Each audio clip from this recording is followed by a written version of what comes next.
About 7 o'clock this evening, deputies were called to this home behind us in the 19,400 block of Cypress Arbor in reference to a disturbance. When deputies arrived, they discovered that two adult men, both in their 20s, were shot and deceased in the front yard of a neighboring home behind us.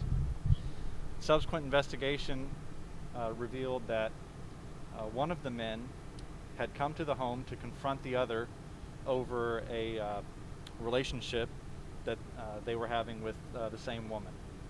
There was a fight that occurred, a disagreement. At one point, the person who came to the home to confront the person who lives here produced a handgun and shot the person who lives here, shot that man once and then shot him again.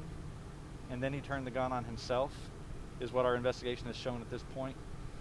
Both men, again, are deceased. Homicide investigators are on the scene. They're interviewing witnesses. They're talking to neighbors, reviewing surveillance video, home security video from neighbors' homes. And we're awaiting arrival from the Harris County Institute of Forensic Science. They'll conduct autopsies on both men and confirm what we believe to be a murder-suicide at this point. Okay, so the woman, was she there at the home? Anybody else? There was at least one woman, possibly other women and other individuals at the home at the time.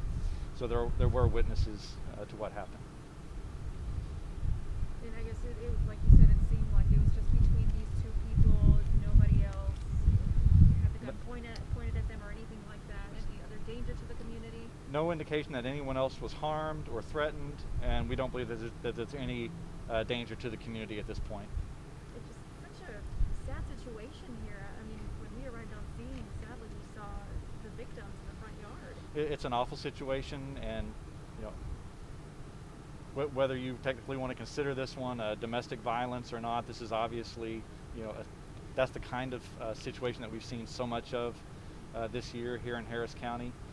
The number of homicides that have been committed that are either by a family member or that might be domestic violence related is extremely high this year.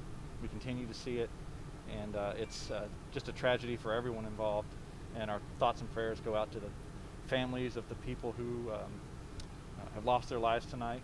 We know a lot of people are grieving tonight. It's a terrible loss, and our hearts go out to them. Do you have the ages, more or less, of the victims? Both men are in their 20s. Is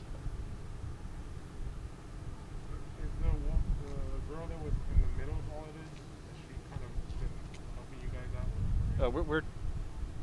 We're getting cooperation from everyone who was here. Everyone's been cooperative and is speaking with our investigators.